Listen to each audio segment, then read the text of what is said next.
अस्सलाम वालेकुम जी, welcome back to our YouTube channel. और आज हमारे साथ एक गेस्ट मौजूद है। एक्चुअल में ये अब ज़्यादा गेस्ट नहीं रहे, हम ऑलरेडी मिल चुके हैं।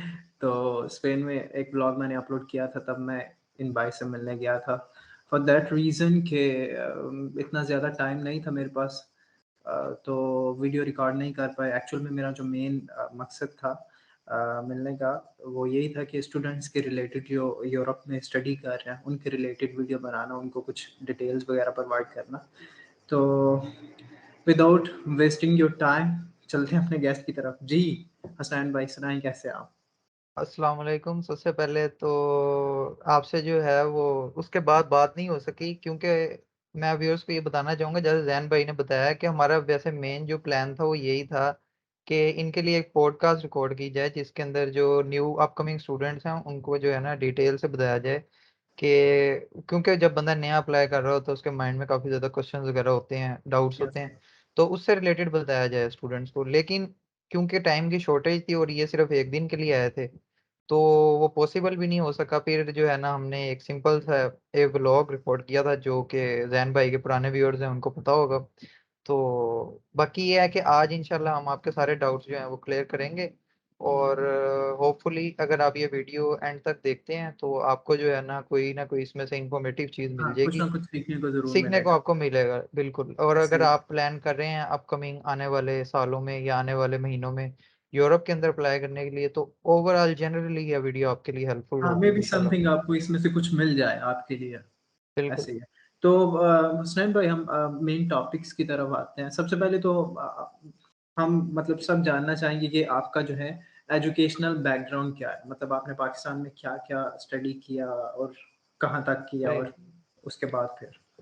तो एजुकेशनल बैकग्राउंड यार मेरा ये है कि मैंने पाकिस्तान से एफएससी की थी, ठीक है। सिंपली जिस तरह से नॉर्मली पाकिस्तान में होता है कि आप मैट्रिक करते हैं, मैट्रिक के बाद आप कॉलेज ज्वाइन करते हैं, ठीक है। वहाँ से मैंने जो है ना एफएससी की। एफएससी करने के बाद मेरे जो मार्क्स थे वो भी कोई मतलब कि बहुत ज़्यादा एफएससी के अंदर कोई इतने ज़्यादा अच्छे नहीं थे, ठीक है ना। हुँ, हुँ। तो बहुत सारे परसेंटेज स्टूडेंट, हाँ अगर पूछूँ परसेंटेज तो मतलब परसेंटेज कितना मेरी था? थी, परसेंटेज थी मेरी 66%, ठीक है। नो, इट्स कोई, नॉट टू हाँ, बैड। I mean okay. नहीं लेकिन इतने कोई खास नहीं थे।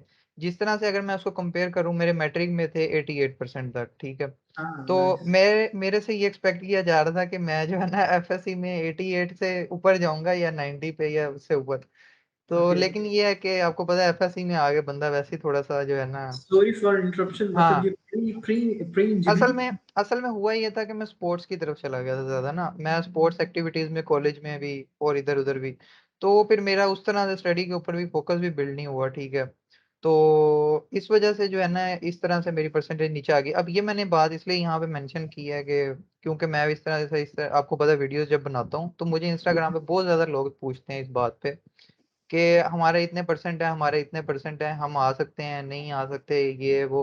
तो ये बात इसलिए क्लियर कर रहा हूँ कि अगर किसी के, मैं ये जनरल रूल बता रहा हूँ, मतलब रूल नहीं है लेकिन जनरली ये बात ट्रू होती है कि अगर आपके मार्क्स 60% या उससे ऊपर है ना, तो आप यूरोप के अंदर नॉर्मली किसी भी यूनिवर्सिटी में आप अप्लाई कर सकते हैं और आपको कंसिडर किया जाएगा, ठीक है।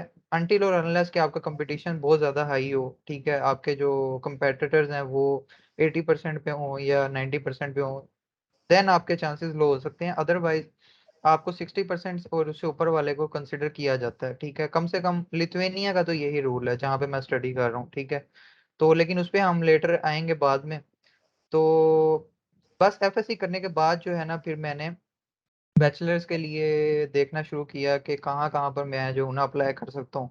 तो उसके अंदर फिर दो तीन मेरे सामने ऑप्शन थे। ऑस्ट्रेलिया, ऑस्ट्रेलिया था, वहाँ पे मैंने अप्लाई किया, लेकिन वहाँ पे कोविड की वजह से बॉर्डर्स क्योंकि उनके बंद थे। हुँ, तो हुँ। उसके बाद से जो है ना फिर मैंने यूरोप के अंदर देखना स्टार्ट किया।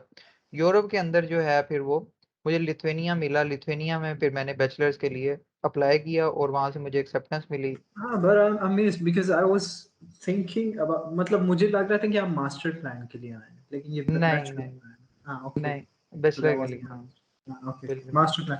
तो आपने बताया कि जैसे आप मतलब आपने एफएससी की पाकिस्तान में, तो वो प्री इंजीनियरिंग में थी? प्री इंजीनियरिंग में थी बिल्कुल। हाँ, ओके। तो उसके बाद फिर आप बैचलर के लिए अभी यहाँ पे आ रहे हैं। तो बैचलर में अभी आप कौन-सा प्रोग्राम कर रहे हैं और उसके लिए जो बेसिक एडमिशन के लिए जो रिक्वायरमेंट्स है, वीज़ा के लिए नहीं, मैं एडमिशन के लिए रिक्वायरमेंट्स पूछ रहा हूँ कि एडमिशन के लिए यहाँ पे क्या रिक्वायरमेंट है? अभी जो आप कोर्स कर रहे हैं, वो कौन-सा है बैचलर?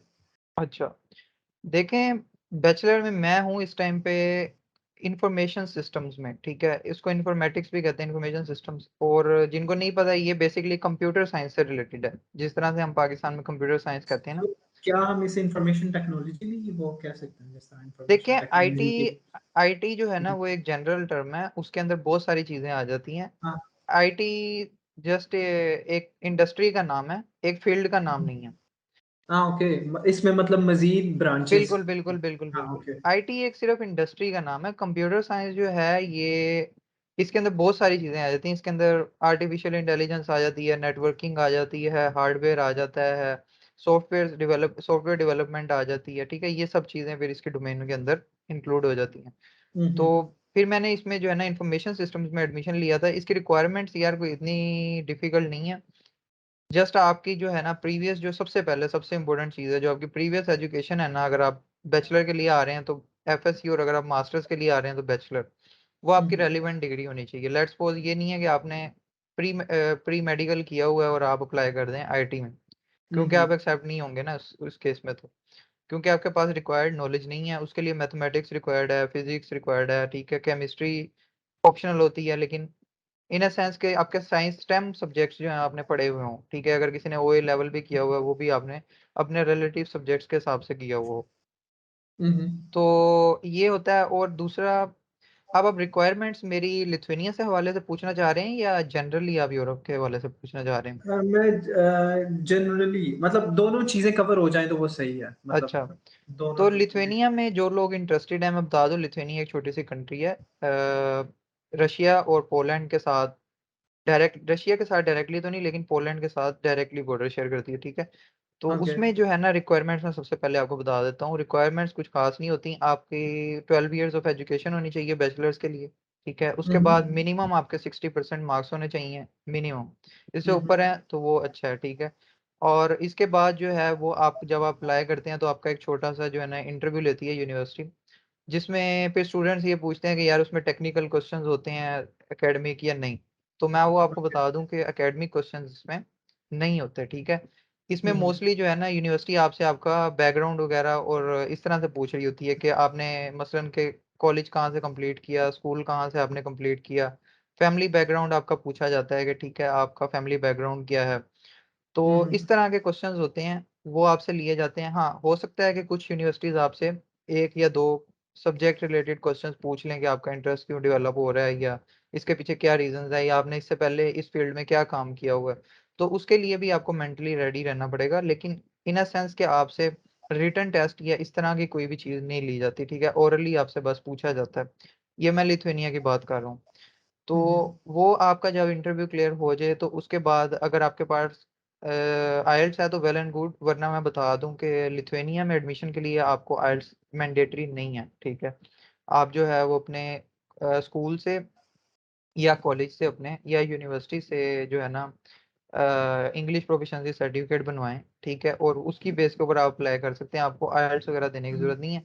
ऑल्दो मेरे पास आइल्स था, क्योंकि मेरा प्लान कुछ और था, इस वजह से मैंने आइल्स किया था। अदरवाइज़ मेरे जितने भी स्टूडेंट्स आए हैं, जितने भी सॉरी फ्रेंड्स आए हैं, उनके पास किसी के पास भी आइल्स नहीं था।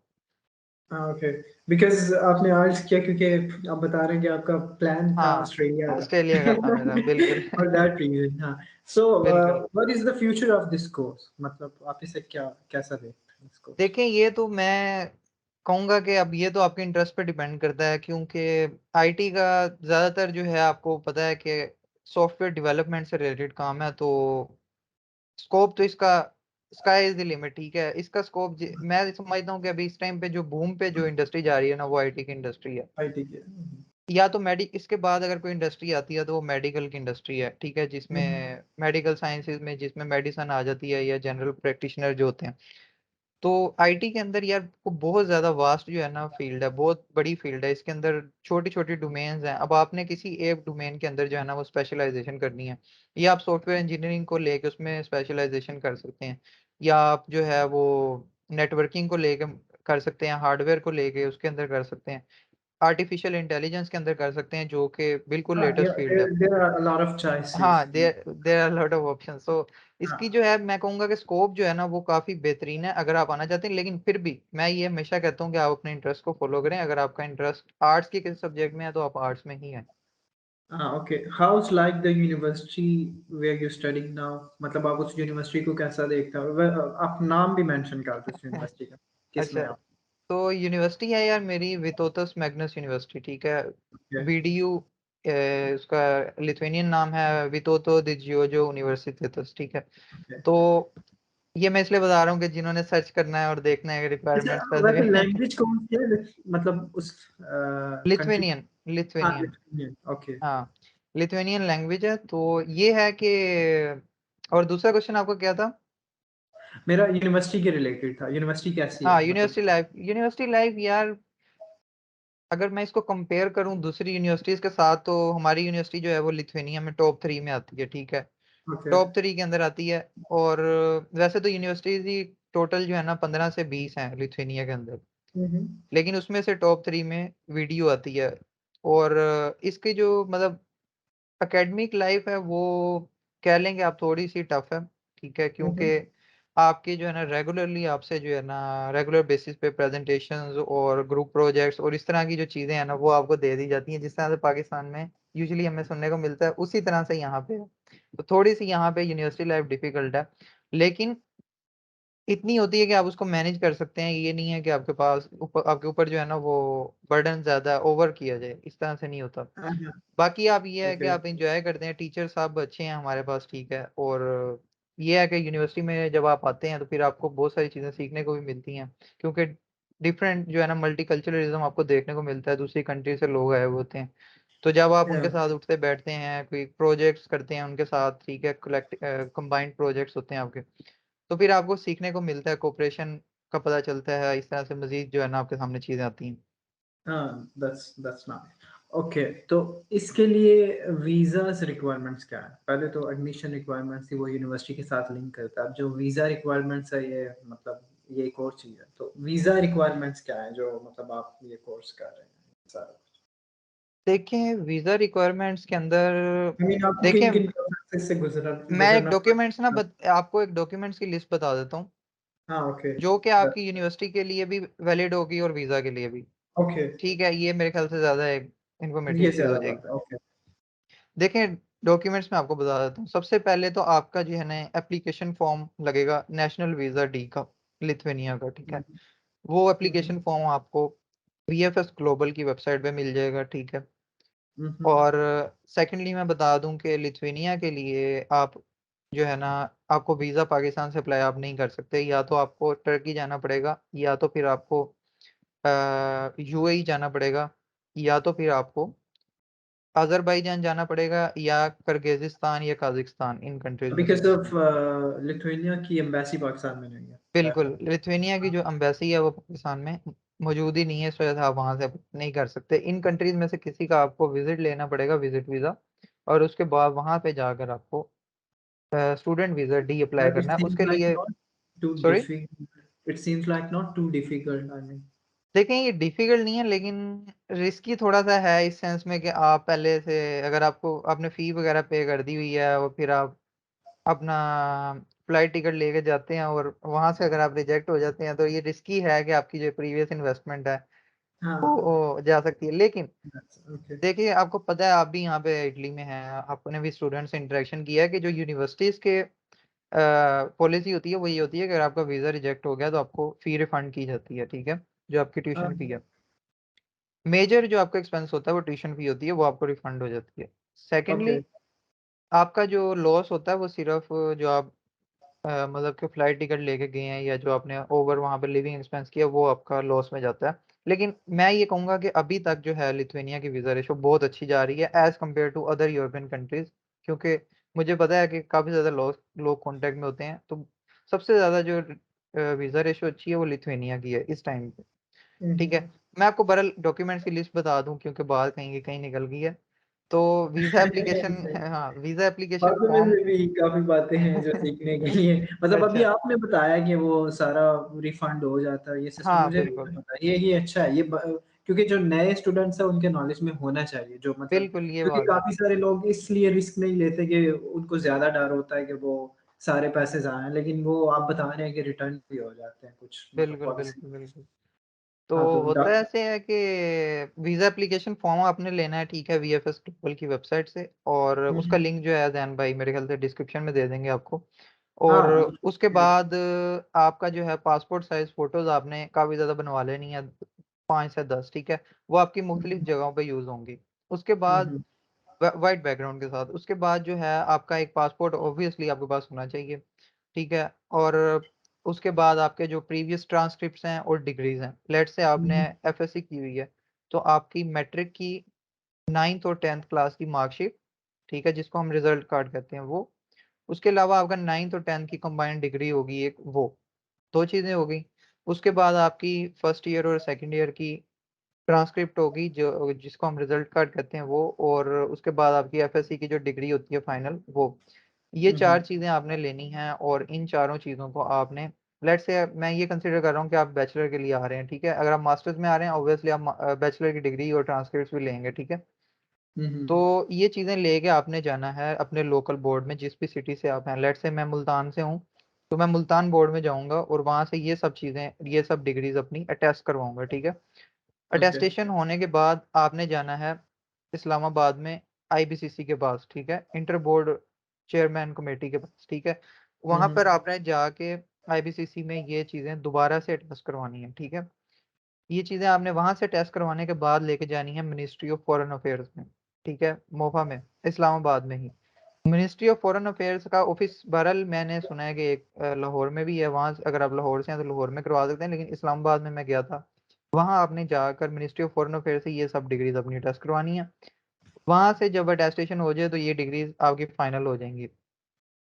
तो आपके पास क्या हो गया, एक एप्लीकेशन फॉर्म आ गया, आपकी पिक्चर्स आ गई, पासपोर्ट आ गया, आपकी डिग्रीज़ आ गई और ट्रांसक्रिप्ट्स आ गए, ठीक है? अब हुँ, आपके हुँ। पास बच गई यूनिवर्सिटी की फ़ी आपने पे करनी होगी ऑब्वियसली, ठीक है? तो यूनिवर्सिटी की फ़ी पे क जब आपको कंडीशनल हो, ये मैं वीज़ा की बता रहा हूँ। हुँ, यूनिवर्सिटी की हुँ। जब आप फ़ी पे कर देंगे तो आपको ऑब्वियसली वो रसीद वग़ैरह कोई देगा बैंक, तो वो रसीद आपने सँभाल के रखनी है, वो आपने साथ लगानी है पेड यूनिवर्सिटी फ़ी की, ठीक है? ओके। उसके बाद आपको चाहिए अकोमोडेशन का प्रूफ़, प्रूफ़ ऑफ अकोमोडेशन। वो आपको ऑब्वियसली अगर आपने यूनिवर्सिटी का डॉर्म बुक किया तो आपको वो ड यूनिवर्सिटी जो है कोई न कोई अकोमोडेशन हुँ, का हुँ। एग्रीमेंट साइन करवाएगी। हुँ, वो हुँ। आपने एग्रीमेंट की कॉपी या उसको जो है ना प्रिंट आपने कर लेना।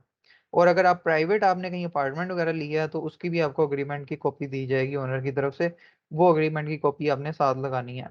बहरहाल आपने अकोमोडेशन का प्रूफ अटैच करना होता है कि आप कहाँ रहेंगे जाके, ठीक है? हुँ, उसके हुँ। बाद आपकी फ्लाइट रिज़र्वेशन, ठीक है? अब इसके अंदर लोग कन्फ्यूज़ होते हैं, आपने फ्लाइट बुक नहीं करनी, मतलब आपने पे नहीं करना, सिर्फ़ आपने उसको रिज़र्व करना है होल्ड जस्ट। करवाना है, रिज़र्व हाँ, करवाना है, और वो हाँ, ओके। 5-6 हज़ार 7 हज़ार में वो रिज़र्व हो जाती है फ्लाइट, ठीक हाँ, है? वो अक्सर वो जो नए हैं मतलब मैं भी यही हाँ, सोचता हूँ ये जो रिज़र्वेशन का सिस्टम मतलब पहले ही अगर उसको बुक करवा देना तो फिर तो काफ़ी लॉस है ना। बिल्कुल, लेकिन बिल्कुल। सिर्फ़ रिज़र्वेशन एक आपने और चीज़ लगती है बिल्कुल, जो अच्छा सिर्फ़ आपने रिज़र्व करवाना है उसको, और रिज़र्वेशन की कॉपी जो है वो आपने साथ अटैच करनी है। लेट्स से आप टर्की में हैं तो टर्की से लिथुआनिया की रिज़र्वेशन आपने फ्लाइट टिकट के साथ लगा देनी है, ठीक है? हुँ, हुँ। उसके हुँ, हुँ। बाद आपकी जो चीज़ बचेगी वो है फैमिली रजिस्ट्रेशन सर्टिफ़िकेट आप बनवा लें नादरा से, एफआरसी जिसको कहते हैं। हुँ, हुँ। उसके बाद आपका police character certificate, very important document, ठीक है? पुलिस करैक्टर सर्टिफ़िकेट आपने 2 बनवाने हैं। एक आपने बनवाना है टर्की के लिए, लेट्स से आप टर्की जा रहे हैं, जब पाकिस्तान से, एक आपको वहाँ पे देना पड़ेगा। एक आपने बनवाना है टर्की से लिथुआनिया जब आपने जाना है तो वहाँ पे एक उधर भी आपको शो करना पड़ेगा। तो आपने 2 पुलिस करैक्टर सर्टिफ़िकेट्स बनवाने हैं, ठीक है? हुँ, ये आप हुँ। अपने किसी भी पुलिस खिदमत मरकज़ जो है करीबी, वहाँ पर जाके आप सिंपली बनवा सकते हैं। उनको बताएँ कि मुझे इन 2 कंट्रीज़ के लिए पुलिस कैडर सर्टिफ़िकेट चाहिए। हुँ, हुँ। उसके बाद बस ये डॉक्यूमेंट्स हैं मेनली जो आपको रिक्वायर्ड होते हैं। बाकी सब जितने भी डॉक्यूमेंट्स हैं वो ऑप्शनल हैं, जिनके अंदर फिर आप कवर लेटर भी अटैच कर सकते हैं, ठीक है? कवर लेटर से ये है कि आपके चांसेस इंक्रीज़ हो जाते हैं, जिसमें आप अपना पूरा प्लान बता सकते हैं कि मैं इस यूनिवर्सिटी में जा रहा हूँ, मेरी ये डिग्री है, क्यों जा रहा हूँ, ठीक है? मैं पाकिस्तान में क्यों स्टडी नहीं कर रहा। ठीक है, या अगर आप हम्म, इंडिया से हैं तो इंडिया में क्यों स्टडी नहीं कर रहा मैं, और मेरे जो है वो फ्यूचर प्लान्स क्या हैं, ठीक है। इस तरह से जो चीज़ें हैं वो आपने अपने कवर लेटर में मेंशन करनी होती है, अपनी मोटिवेशन शो करनी होती है। तो वो आप अटैच कर सकते हैं 2 से 3 पेज का अगर आपका कवर लेटर है, दैट्स इनफ, ठीक है। 2 पेजेस का मोर देन इनफ होता है। तो ये आपने इस तरह से तैयार करना है। यही सेम डॉक्यूमेंट्स आपने यूनिवर्सिटी को प्रोवाइड करने हैं जब आपने एडमिशन अप्लाई करना है। ओके। तो डॉक्यूमेंट्स ऑलमोस्ट सेम है, excluding the flight tickets and all this things. आपने बाकी जितने भी रिमेनिंग डॉक्यूमेंट्स हैं वो यूनिवर्सिटी को भी प्रोवाइड करने हैं जब आप एडमिशन अप्लाई कर रहे हैं ऑनलाइन थ्रू पोर्टल। ये मेरे ख्याल में काफी अच्छी ब्रीफिंग थी। हाँ, ये जैसे मैंने इसलिए डिटेल से देखें, मतलब देखें, काफी हाँ, अच्छी डिटेल से ब्रीफिंग। मैंने इसलिए बता दिया है क्योंकि मुझे पता है कि बहुत सारे स्टूडेंट्स जो है ना वो फिर भी कंफ्यूज रह जाते हैं। अगर आप उनको सिर्फ डॉक्यूमेंट्स बताते हैं ना, फिर वो कंफ्यूज रह जाते हैं। अगर आप उनको ये बता देना कि किधर से क्या चीज़ बननी है और किस तरह से करनी है, तो फिर उनको समझ आ जाती है कि ये प्रोसेस इस तरह से होगा। Okay, so the very most important question कि व्हाई यू चूज लिथुआनिया, मतलब लिथुआनिया क्यों? देखें, ये तो आपने It can इंटरव्यू का be क्वेश्चन Italy, पूछ it लिया। can be Germany, it can be मतलब हो सकता ये तो आपने इंटरव्यू का क्वेश्चन पूछ लिया, लेकिन ये क्वेश्चन पूछा गया था है। मेरे से इंटरव्यू में कि आपने आई मीन लिथुआनिया मे क्यों बी चूज मे किया। बी जो नए स्टूडेंट हैं उनको यहाँ इनमें से कुछ इंटरेस्टिंग फैक्ट्स मिल जाएं कि आपने लिथुआनिया क्यों चूज किया, और वो भी थोड़ा मोटिवेटेड हो जाएंगे लिथुआनिया हम भी वहीं स्टडी करेंगे, लेट्स सी। कुछ ऐसा भी आंसर हो सकता है अच्छा, इसलिए क्योंकि ये देखें, कनेक्ट करता है। लिथुआनिया कोई, देखिए मैं एक बात आपको क्लियर कर दूं जितने भी देखने वाले हैं, लिथुआनिया एक डेवलप्ड कंट्री नहीं है यूरोप के अंदर, ठीक है, ये एक ओके। एस्टेब्लिश्ड फैक्ट है। लिथुआनिया को अगर आप कंपेयर करेंगे ना जर्मनी से, इटली से या स्पेन से या इस तरह की कंट्री से, सो लिथुआनिया इनके बराबरी क्या, इनसे बहुत नीचे है, ठीक है ना। ओके। इकोनॉमिकली मैं बात कर रहा हूँ। तो ये एक डेवलपिंग कंट्री है। 1992 में सोवियत यूनियन से आज़ाद हुई है, ठीक है, हम्म। रशिया से। तो अभी इन्होंने बहुत ज़्यादा सफ़र तय करना है। तो इनका जो मतलब कि इकोनॉमी है वो इस लेवल पे नहीं है कि आप सोचें कि लिथुआनिया बहुत ज़्यादा एक डेवलप कंट्री है।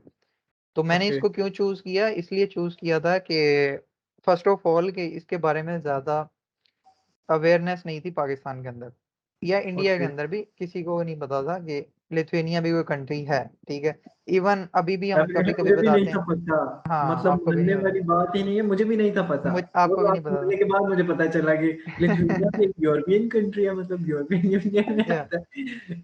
तो बहरहाल इस तरह से जो है ना वो एक अवेयरनेस नहीं थी। मैंने कहा चलें, अगर इधर अभी ज़्यादा आवाम नहीं गई तो इसका मतलब है इसकी वीज़ा रेशो जो है वो अच्छी है।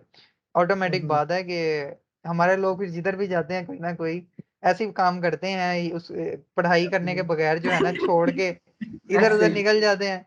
तो फिर जो है ना वीज़ा रेशो खराब होती है। लेकिन लेट से मैंने यही सोचा था कि इसकी वीज़ा रेशो अच्छी होगी, तो बात वही थी कि इसकी वीज़ा रेशो भी अच्छी थी। सेकेंडली हाँ, सेकेंडली ये था कि इधर एजुकेशन थोड़ी सी चीप तो नहीं मैं कहूँगा, अफोर्डेबल, क्योंकि चीप तो लेट से इटली में इससे ज़्यादा चीप होगी एजुकेशन, ठीक है। इटली में ऑलमोस्ट फ्री है। फ्री है ऑलमोस्ट। तो फ्री है। ये नहीं कहा जा सकता कि चीप है, लेकिन अगर आप इसको स्वीडन से कंपेयर करेंगे, ठीक है, या इस तरह की स्वीडन कंट्री से बहुत हाँ, महंगा बहुत है, महंगे, मतलब इस तरह की बहुत। कंट्री से आप कंसीडर करेंगे या ऑस्ट्रेलिया से कंसीडर करेंगे, ठीक है, कनाडा से कंपेयर करेंगे तो बहुत बहुत चीप है, ठीक है। तो लेट से मैं आपको बता देता हूँ, यहाँ पे नॉर्मली जो है वो रेंज करती है ट्यूशन फी आपकी 7.5-8 लाख से लेके, पाकिस्तानी रुपये से लेके हम्म। आपकी all the way 17-18 lakh Pakistani रुपए पर ईयर। ये आपकी रेंज करती है tuition fee, depending upon the आपकी डिग्री, डिपेंडिंग अपॉन आप किस यूनिवर्सिटी में जा रहे हैं। ये सब फैक्टर्स जो हैं फिर ये काउंट करते हैं, ठीक है। तो ओके। मैंने इसकी फ़ी भी लो थी, एक रीज़न ये भी थी मेरी इसको चूज़ करने की। सेकेंडली फिर थर्डली फिर ये था कि लिथुआनिया जो है वो शेंगन का पार्ट था, ठीक है, क्योंकि ऑब्वियसली आपको पता है शेंगन वीज़ा जब आपके पास पासपोर्ट पे लगता है तो तो यू फिर can move anywhere. You can move to all Schengen areas, ठीक है। या तो मेरा मेरा प्लान ये था कि यार चलो यहाँ पे एडमिशन लेने के बाद जो है मैं 1 साल के बाद या लेट से 1.5 साल के बाद मैं अपने क्रेडिट हो सकता है किसी दूसरी कंट्री में चेंज करवा लूँ, या लेट से मैं किसी भी जर्मनी में ट्रांसफ़र करवा सकता हूँ या कहीं लेट्स पे से भी, ठीक है, Italy, Germany, Spain. Italy, Germany कहीं पे भी। You would लेकिन like to in Spain, I mean. अगर आप लेकिन स्पेन में स्पेन नहीं नहीं नहीं नहीं, स्पेन की जो है वो कहानी है। और स्पेन में तो लेट्स से कि मैं एरास्मस के लिए आया हूँ ना, इंटर्नशिप के लिए आया हूँ, इंटर्नशिप के लिए। तो स्पेन में ट्रांसफर नहीं लिया मैंने, तो मैं नो, वापस मैं जाऊंगा। पूछना चाह रहा हूँ कि स्पेन के बारे में अभी व्यूज कैसे हैं? आप होना चाह रहे हैं या अभी सोचेंगे कुछ? देखिए, मैं होना चाहूंगा, ठीक है, हो हाँ, ओके होना ओके। चाहूंगा मैं। बहुत अच्छी कंट्री है, स्पेशली जो है वेदर पाकिस्तान से बहुत मिलता जुलता है। अगर मैं लिथुआनिया से कंपेयर करूँ, जहाँ पे -20 डिग्रीज है वेदर, वो ठीक है, बहुत एक्सट्रीम की ठंड होती है वहां पे ना, ये वहाँ बर्फ ही बर्फ आपको नजर आएगी हर जगह पे। तो यहाँ पे जो है 30-35 डिग्रीज, तो एक अच्छा वेदर आपको देखने को मिल जाता है। फिर लोग यहाँ पे बहुत ज्यादा ओपन है, ठीक है। Open Lithuania minded. में लोग थोड़े से रिजर्व हैं, ठीक है, तो वहां से भी फर्क आ जाता है। तो obviously Spain is much better, okay. So but I would say कि स्पेन के अंदर जो है ना, वो यूनिवर्सिटीज इतनी कोई खास नहीं है।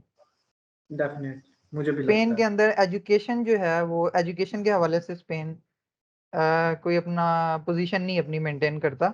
स्पेन जो हाँ, है यू वो कैन इटली टूरिज्म के बट हवाले से, यू कैन बिल्कुल चूज बिल्कुल Italy but not Spain for the बिल्कुल, यूनिवर्सिटीज। क्योंकि वहाँ यहाँ पे कोई जो आपको इंग्लिश के अंदर प्रोग्राम्स भी नहीं मिलेंगे, ठीक है। अगर आपने स्पेन में एजुकेशन लेनी है, फिर आपको स्पेनिश लैंग्वेज आनी चाहिए। फिर गिनती की 4-5 यूनिवर्सिटीज हैं, ठीक है, वो आपको फिर वो हो सकता है।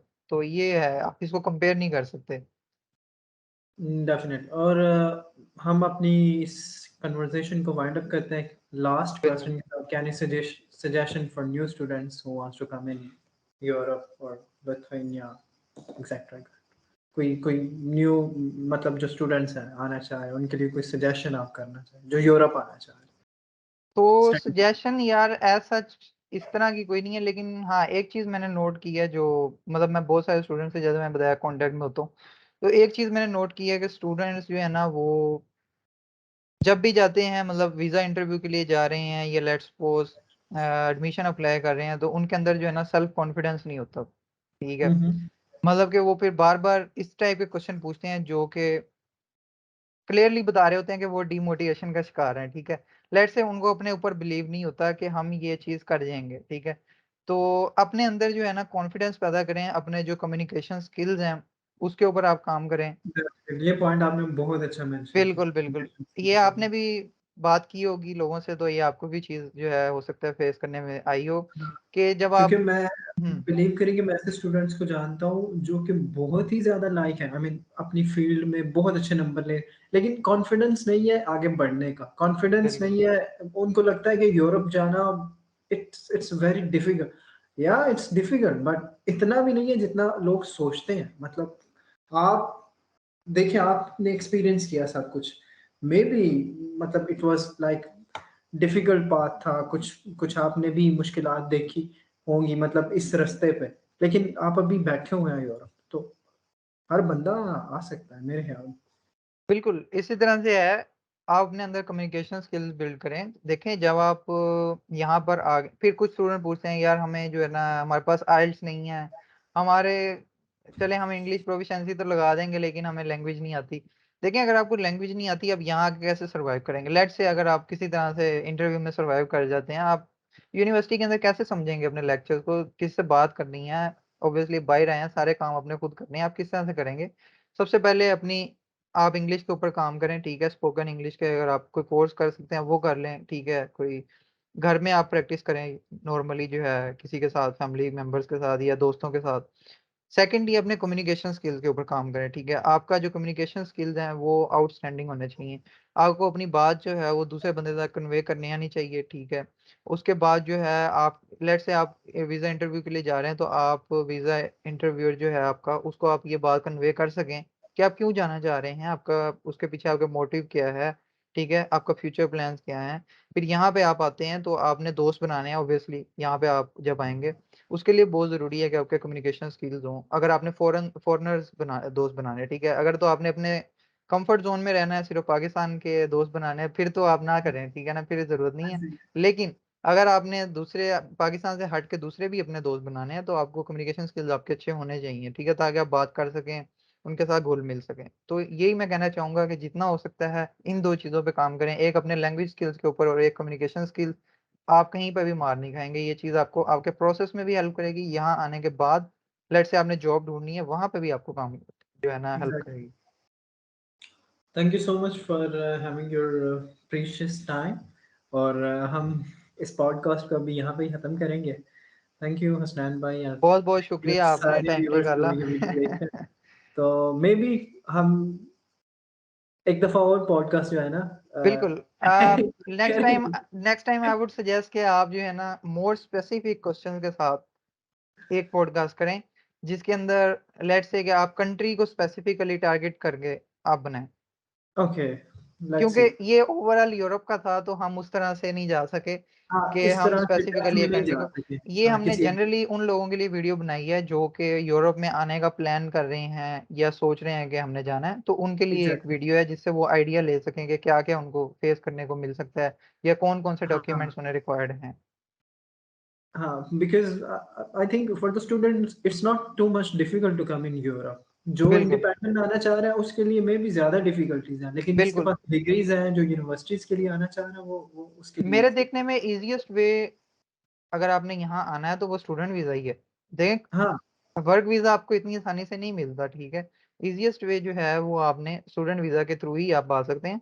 लेकिन आप जेन्युइनली आए, ये नहीं है कि आप यहाँ पर आने के बाद जो है वो गायब हो जाएं किसी और कंट्री में, इस हाँ, तरह से एक नहीं और करें। वही बात इस बात तरह से वाली आप बात बिल्कुल थी। भी नहीं मतलब करें अक्सर क्योंकि ये अक्सर नेगेटिवली स्टूडेंट्स इम्पैक्ट है। अक्सर स्टूडेंट्स आना चाह रहे तो होते हैं, लेकिन वो माइंड में पहले बिठाया होता है उन्होंने कि वहां पे जाके ही हमने एग्जैक्टली फलां काम यही करना है, बात फलां करना चाह रहा काम हूँ। करना है, स्टडी नहीं करनी।